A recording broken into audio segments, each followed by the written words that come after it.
Inilah special report bersatu melawan corona. Pemirsa, seluruh lapisan masyarakat harus saling mendukung berbagai upaya untuk memutus mata rantai penyebaran virus corona, termasuk mendukung penyandang disabilitas di masa pandemi COVID-19. Langsung saja kita bergabung ke Media Center Gugus Tugas COVID-19 di Kemayoran, Jakarta Pusat. Ya Bu ya, iya. Saya akan bertanya ke Ibu dulu, karena kita supaya semua sama nih pemahamannya. Yang termasuk dalam penyandang disabilitas itu siapa saja? Iya, kalau pengertian disabilitas bisa dibaca di dalam undang-undang ya, tetapi berdasarkan yang ada di lapangan, penyandang disabilitas itu memang sangat beragam. Ya, mulai dari yang tunarungu, tunanetra, tunadaksa, ya, serta yang berkebutuhan khusus yang lainnya, begitu ya, seperti anak-anak Down syndrome, ya, dan lain-lain. Nah, ternyata memang ketika kita bicara tentang dampak pandemi COVID-19 ini, seringkali orang melupakan bahwa ada yang paling terdampak gitu ya dibandingkan kita. Kita semua susah betul ya. Pengusaha susah, karyawan susah, tetapi ada yang lebih susah daripada kita gitu ya. Yaitu teman-teman disabilitas. Saya memberi contoh saja, misalnya tunanetra yang pekerjaannya hanya memijat. Maka dia 2 bulan ini mereka tidak lagi memijat lagi gitu ya. Jadi ini contoh bagaimana mereka, kalau kita bicara semua kena dampaknya, barangkali yang harus kita pikirkan mereka yang paling terdampak. Baik, Ibu, sebelumnya Bu saya pengen tahu kalau dengan yang sakit jiwa di rumah sakit jiwa, mereka masuk penyandang disabilitas atau tidak? Ya, kalau kita pengertiannya berkebutuhan khusus ya mereka berarti juga masuk. yang memang perlu ini istilahnya juga mendapat perhatian juga ya. Jadi semua mereka yang kalau istilahnya itu kan disability gitu ya.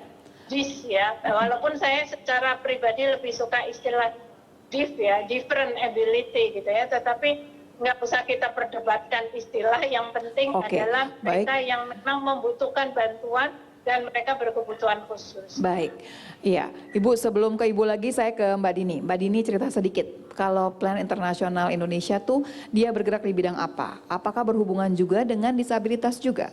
Ya. Jadi sebenarnya Plan Internasional Indonesia itu kami bekerja untuk hak anak dan kesetaraan anak perempuan. Tetapi di dalam berinteraksi dengan komunitas, kita juga berinteraksi dan melakukan kegiatan dengan kelompok disabilitas atau kelompok difabel. Karena memang jumlahnya banyak sekali Mbak Lula di Indonesia itu, data terakhir Susenas kalau tidak salah lebih dari 34 juta. Oh banyak ya. Betul. Nah tadi kan Bu Pinky cerita kalau teman-teman tunanetra yang memang pekerjaannya memijat dengan sendirinya berhenti nih selama 2 bulan ini. Kita cerita barangkali ya di lapangan seperti apa dulu. Dari Mbak Dini sama dari Bu Pinky nanti. Kami bekerja di Indonesia Timur, terutama di NTT, di NTB, dan di sana memang teman-teman difabel itu kehilangan pekerjaannya karena mereka bekerjanya di sektor informal. Jadi yang misalnya memijat atau buka servis sol sepatu gitu ya, atau buka warung kecil-kecilan itu terdampak secara ekonomi. Dan ada beberapa dari mereka yang kemudian kami latih untuk membuat masker, Mbak Lula. Oh baik. Jadi membantulah sedikit karena kalau menunggu bantuan dari pemerintah itu sekarang kabarnya baru pendataan. Mereka belum dapat. Jadi mereka harus juga berdaya untuk bisa bangkit sendiri. Iya. Kalau Mbak Dini kasih gambaran di Indonesia Timur. Kalau Ibu Pinky, saya pengen tahu Ibu cerita. Jadi ceritanya bagaimana Bu Pinky? Ini keadaan teman-teman disabilitasnya seperti apa? Secara data statistik memang kita sudah bisa lihat ya bahwa banyak yang kehilangan pekerjaan, kemudian tidak bisa menjalankan profesinya sebagai pemijat, pemangkas rambut, bahkan yang tidak bersentuhan dengan manusia sekalipun, misalnya dia bengkel ya, lalu tukang sablon. Ini kan dalam kondisi demikian sekarang ini, siapa yang mau betulin motornya, siapa yang mau membuat sablon untuk acara karena acaranya batal semua gitu ya. Jadi ini yang kondisi yang ada di lapangan dan info dari teman yang bekerja di bengkel tadi, dia mempunyai bengkel khusus untuk roda 3 bagi mereka yang disabilitas itu, dia sekarang kondisinya sampai udah harus meloakkan gitu, ya, meloakkan barang-barang spare part yang tidak terpakai, peralatan bengkel yang mungkin sudah sebagian udah agak aus dan sebagainya, akhirnya istilahnya udah bukan jual dalam kondisi yang bagus, tapi dikiloin gitu ya. Jadi memang kondisinya seperti itu, Mbak. Nah, sejauh ini sudah ada bantuan belum, Bu? Ibu Pinky, sejauh ini sudah ada bantuan? Kami sudah mulai gerak itu sejak Maret, Mbak. Jadi Maret sebelum kan hebohnya April sampai Mei ini gitu ya. Tapi Maret itu kita sudah bergerak dengan bantuan-bantuan mulai dari masker, vitamin, lalu susu, juga kemudian sembako gitu ya. Nah, tentu jangkauannya tidak bisa seluruhnya ya. Tapi alhamdulillah jalannya waktu banyak pihak yang kemudian menitipkan gitu, Mbak. Yang darinya semula kita 300-an, sekarang alhamdulillah sudah 2.500 paket yang kita bagikan, yang sebagian besar adalah untuk teman-teman disabilitas ini gitu ya. Itu yang kita lakukan sambil juga berusaha tidak sekedar memberi ya, tapi membeli produk mereka. Jadi kita bikin program beli dan bagi gitu, Mbak.